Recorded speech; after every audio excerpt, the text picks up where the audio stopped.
My child, before you scroll past this, before you tell yourself this is just another video, I want you to stop for one moment.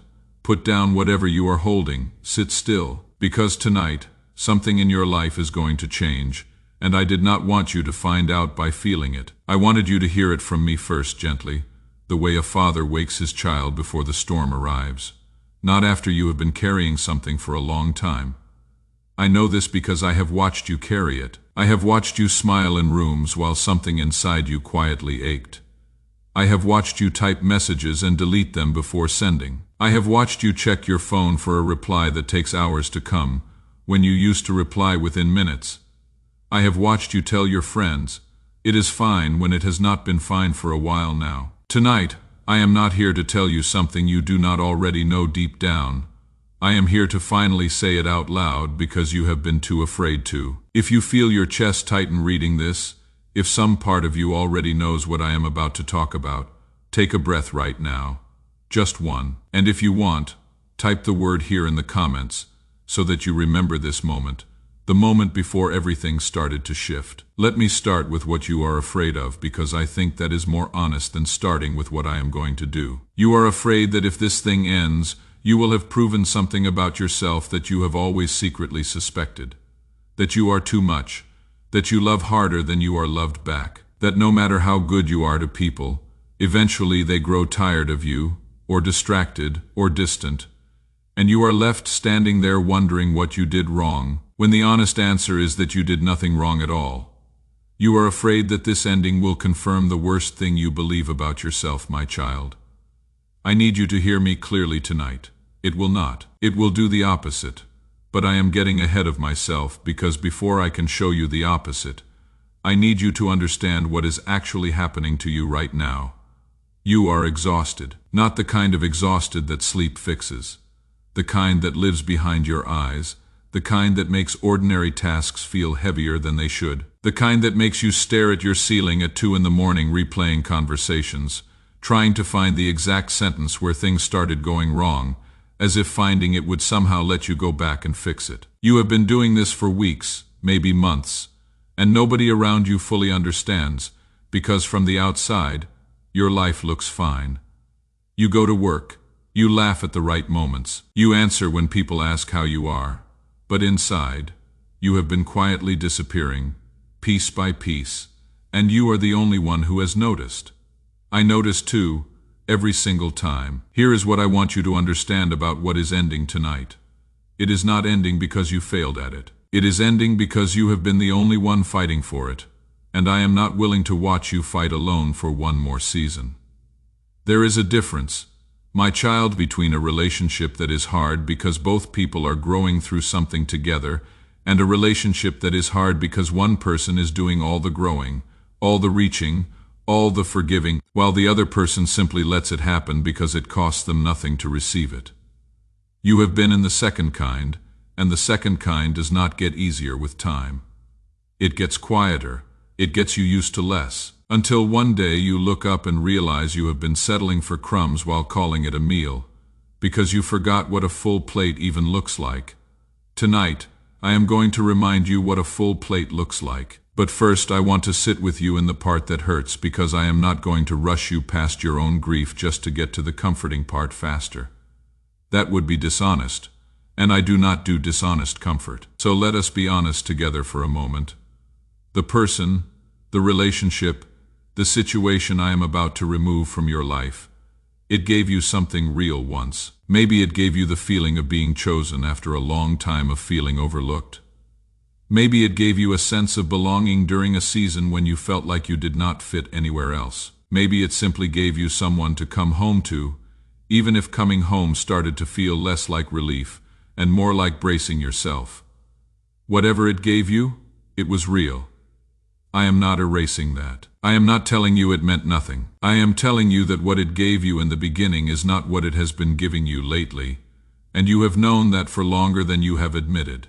Even to yourself, maybe especially to yourself. If any part of this feels like I am reading something you have never said out loud to anyone, I want you to comment the word "seen," just that.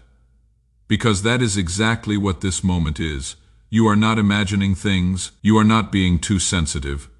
You are not making something out of nothing. You are finally being seen in the exact place where you have felt invisible. Now I want to talk about the specific fear that keeps so many of you stuck, because I think this is the one that nobody talks about enough. It is not just the fear of being alone. It is the fear of being right back here again. You are afraid that if you let go of this, you will go through all of this again with someone new. The hoping, the trying, the slow realization, the exhaustion, the ending. You are afraid that this is simply your pattern, your story, the thing that keeps happening to you no matter how much you grow or change or learn. And that fear is heavier than the grief itself, because grief is about the past. But this fear is about your entire future. It tells you do not get attached again, because attachment always leads back here. My child, I want to gently take that fear apart, piece by piece, because it is built on a lie. Even though the lie feels like wisdom. The lie says, this keeps happening to me, so this is who I am. But here is the truth. This keeps happening because you keep being placed in front of people who are not yet capable of receiving what you offer, and you keep mistaking their inability to receive it for your inability to be loved. Those are two completely different things. A person who cannot receive deep love is not a verdict on whether you are worthy of deep love. It is simply information about that person, at that time in that season of their own life. You have been reading their limitations as your sentence tonight. I am correcting that reading. I want you to think about a garden for a moment, but not the way you have heard it before. Imagine you have a seed that needs rich soil, sunlight, and consistent water to grow into what it is meant to become. Now imagine you keep planting that seed in soil that is dry, in places that get only a few minutes of sun a day, in pots that are too small for its roots. The seed does not fail to grow because something is wrong with the seed. It fails to grow because it has never been given the conditions it actually needs. You are the seed, my child, and for a long time you have been planting yourself in soil that was never going to be able to hold you, and then blaming yourself when you did not flourish there. Tonight I am removing you from that soil, not because the soil is evil, not because it tried to harm you on purpose, but because it simply does not have what you need, and it never will, no matter how long you wait for it to change. If you have ever felt like you were trying to grow in the wrong place, like something in you knew you did not belong there even while you stayed, I want you to drop a single word in the comments. The word stuck. Let it be small. Let it be honest. Sometimes naming the feeling is the first crack in the wall that has been holding you in place. Now I want to talk about something that I think very few people are honest about, and it is this. Sometimes the hardest part of letting go is not missing the person. It is missing who you were when you were with them. In the very beginning, before things changed, you missed the version of yourself that still had hope, the version that laughed easily, that trusted easily, that had not yet learned to brace for disappointment. And when you grieve this ending, part of what you are grieving is that version of you. The one who did not yet know how this story would go. That version of you is not gone forever, my child. She is not lost. She is simply waiting on the other side of this season, and I am going to walk you back to her. I know some of you are thinking, but what if I am the problem? What if I am the one who is hard to love, hard to stay with, hard to choose? I want to address this directly, because I know this thought visits many of you in the quiet hours, and I know how convincing it sounds at 2 in the morning. Let me ask you something. When you think about the people who have stayed, the friends who have shown up for you for years, the family members who have never once made you feel like a burden, the ones who text you back, who remember the small things, who choose you again and again without you having to ask, what do they see in you that the person leaving tonight could not see? The answer is, they see the same you, the exact same person. The difference is not in you. The difference is in their capacity to receive what you bring. Some people are simply standing too far away to feel the warmth you give off, and no amount of you getting closer will fix their distance. That is not your failure. That is physics, not character. If you have people in your life right now who have stayed, who have chosen you again and again, I want you to comment one name, even just initials of someone who has never made you feel like too much. Let that be a small reminder tonight that you are not universally hard to love. You are simply standing too close to someone who could not feel your warmth. Let me speak now to the specific moment that is coming, because I know it is coming, and I want you to be ready for it in a way that softens its edge. There will be a moment soon when you reach for your phone to tell them something, a small thing, a funny thing, something that made you think of them out of pure habit, and your thumb will hover over their name before your mind catches up and remembers. In that moment you will feel a drop in your stomach, a small free fall, like missing a step on a staircase. My child, when that happens, I want you to not fight it and not spiral with it. I want you to simply say, out loud if you can, this is the habit leaving my body, not my heart breaking again. Because that is exactly what it is. Your heart already knows. It is your habits that need time to catch up. I also want to talk about the people around you who are going to respond to this ending in ways that might surprise you, and not always in good ways. Some people, when they sense that you are pulling away from something that was hurting you, will suddenly become very concerned about that thing. They will ask why you are not talking about it anymore. They will gently push. Are you sure? Are you not overreacting? Do you not think you should give it more time? My child, some of these people love you and are simply confused, but some of these people are uncomfortable because your healing is showing them something about their own life that they are not ready to look at. Either way, you do not owe anyone a performance of doubt just to make them comfortable. You are allowed to be calm about an ending, even if everyone around you expects you to be in crisis about it. If you have ever felt pressured to be more upset about an ending than you actually were, just to seem like a good, loyal, normal person, comment the word performance. You know exactly what I mean. Now, my child, I want to bring you somewhere a little different, because I think there is a deeper layer underneath everything I have said so far, and I do not want to leave it unspoken. Some of you are not just grieving the ending of this specific thing. You are grieving the realization that you have spent years operating from a wound you did not know you had. The wound that says love has to be earned, attention has to be chased, peace has to be negotiated for. That wound did not start with this relationship.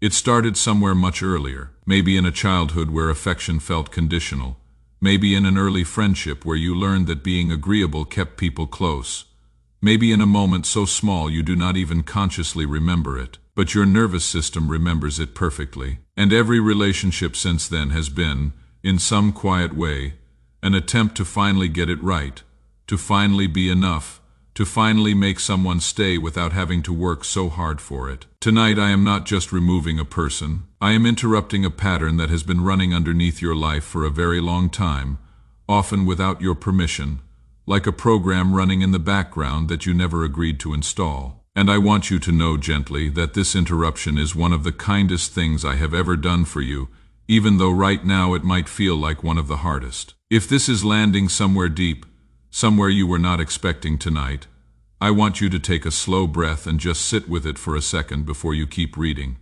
You do not have to figure it all out tonight. You just have to let it be true, even a little, even just for tonight. I want to talk now about what comes after, because I know some of you are bracing for a long, lonely stretch of nothing, and I want to gently correct that picture. The space that opens up after this ending is not empty in the way you fear. It is empty in the way a room is empty right before you move in new furniture, right before the light starts coming through differently because nothing is blocking the windows anymore. In the days and weeks ahead, you are going to notice small things.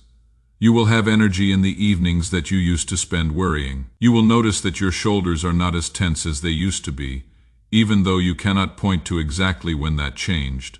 You will start finishing sentences in your head that used to trail off into anxious what-ifs. These are not small things, my child. These are the first signs of soil that is finally rich enough for you to grow in. I also want to gently prepare you for something that might feel strange. At some point, probably sooner than you expect, you are going to have a good day, a genuinely good day where you laugh without thinking about them, where you go hours without checking anything, where you feel, for a moment, like yourself again. And in that good moment, a small, sneaky voice might whisper, "But what if they are doing fine too? What if they are not even thinking about this at all? What if your good day means nothing changed for them? My child, do not let that voice steal your good day. Their experience of this ending, whatever it is not yours to manage. And it has nothing to do with whether your healing is valid. You are allowed to have a good day even if you cannot prove that anyone else is having a bad one. If you have ever caught yourself feeling guilty for healing faster than you thought you would, or for having a good day too soon, I want you to comment the word aloud because you are. You are allowed. Now I want to address something I have not said yet, and it is important. Some of you are not actually afraid of being alone. You are afraid of being seen as someone who could not keep something together. You are afraid of explaining this to people, of the questions, of feeling like you have to defend a decision that was never really yours to make in the first place. Because I am the one making it. My child, you do not have to explain this to anyone in a way that satisfies them. You are allowed to say, things changed, and leave it there. You are allowed to protect the details of your own heart. Not everyone who asks deserves the full story, and giving people less information is not the same as being dishonest. It is simply wisdom about who has earned access to your inner world and who has not. I want to tell you something about timing because I know some of you are wondering, why now? Why tonight? Why after everything? Why did this not happen sooner when it would have hurt less? Here is the truth, my child. It did not happen sooner because you were not ready. Not because the timing did not matter, but because you needed this exact season, with everything you have learned in it, including the hard parts, to be strong enough to actually walk through the door that is about to open. If I had removed this a year ago, you would have spent the next year trying to find your way back to it, because you had not yet learned what you have learned now. Every late night, every unanswered message, every moment you spent confused about where you stood, all of it was quietly building something in you. Not bitterness, clarity. And clarity is exactly what you need for what comes next. I know some of you are also carrying anger tonight, not just sadness. Anger at the person, anger at the time you feel you lost, anger at yourself for staying as long as you did. My child, anger is not the opposite of healing. Sometimes anger is healing, wearing a different face. It is the part of you that finally said, "This was not okay." After a long time of saying, "It is fine," you do not have to apologize for the anger. You do not have to rush to forgiveness before you have even finished feeling the anger fully.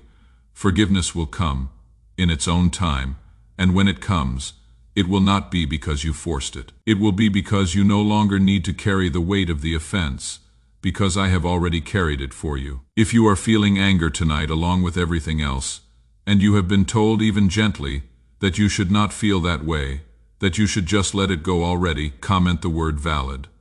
Your anger is valid. It does not need anyone's permission, including mine. And if you have a friend who has been pushing their own anger down because everyone keeps telling them to move on faster than they are ready to, send them this video tonight. Sometimes the kindest message is simply, your feelings are allowed to take as long as they take. I want to shift now to something practical, because I know some of you are lying there tonight thinking, okay, but what do I actually do tomorrow? Here is what I am asking of you, and it is small because I do not ask for grand gestures when someone is grieving.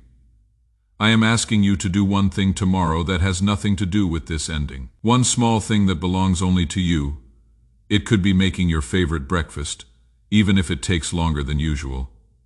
It could be going for a walk somewhere you have not walked in a while. It could be calling a friend you have been meaning to call, not to talk about this, just to talk.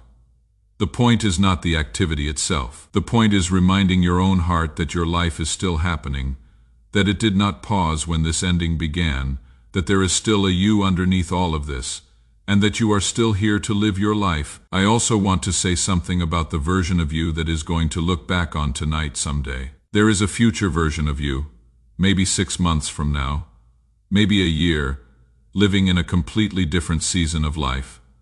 One you cannot fully imagine yet from where you are sitting right now. And that version of you is going to think back to a night like this one, a night of grief and fear and uncertainty. And you are going to feel something you might not expect, not just relief, gratitude, genuine surprising gratitude for the ending that felt unbearable at the time, because by then you will be able to see what you cannot see yet tonight, which is everything this ending made room for. I am not asking you to feel that gratitude tonight. That would be unfair, and frankly a little dishonest, given how raw everything feels right now. I am simply asking you to trust that this future version of you exists, and that I am already standing with her, preparing the ground, even though you cannot reach forward through time to feel it yet. Consider tonight's message a letter from me to both of you, the one reading this now and the one waiting up ahead. If you believe that there is a version of you on the other side of this who is going to be okay, even thriving, even if you cannot picture her clearly yet, I want you to comment the word future, just that. A small declaration that you believe she exists, and that I am walking you toward her, one day at a time. While you are typing it, go ahead and tap like two small actions, one quiet decision to keep believing. Before I close tonight, I want to say one more thing, because I think it might be the most important thing of all. You have spent so much of this relationship, this situation, this season trying to be easy. Easy to love, easy to be around, easy to keep, low maintenance, undemanding, never too much trouble. And I want you to know gently but firmly that being easy is not the same as being loved. Being easy often just means being overlooked quietly, instead of being rejected loudly. The people I am bringing into your life next are not going to need you to be easy. They are going to want to know your needs not because they have to, but because they actually want to meet them. That is going to feel unfamiliar at first, maybe even uncomfortable, because you have spent so long making yourself smaller to avoid being a burden. Let yourself take up space again. You were never the burden. You were just standing in the wrong room. So tonight, my child, here is what I am asking. Not for certainty, not for peace, not yet. That will come in its own time. I am asking for willingness. Willingness to let tonight be the night something shifts, even if you cannot feel the shift yet. Willingness to be gentle with yourself tomorrow, and the day after, and the day after that, for as long as it takes. Willingness to trust that I would not remove something from your life without already preparing what comes next, even if I have not shown it to you yet. If you made it this far, and something in this message felt like it was written just for you tonight, I want you to like this video before you put your phone down. Not for me, for you, as a quiet way of saying, I heard this, and I am willing. If you think someone else in your life is going through their own quiet ending tonight, someone who needs to hear that they are not failing, they are simply being moved, send this to them. You might not know exactly what they are going through, but they might need this exact message tonight, and you could be the reason it finds them. And if you want to keep receiving messages like this one, subscribe and turn on notifications, so that whenever I have something to say to you, it reaches you at the moment you need it most. Not a day too late. Rest now, my child. Tonight is not an ending without a beginning. It never has been. It never will be.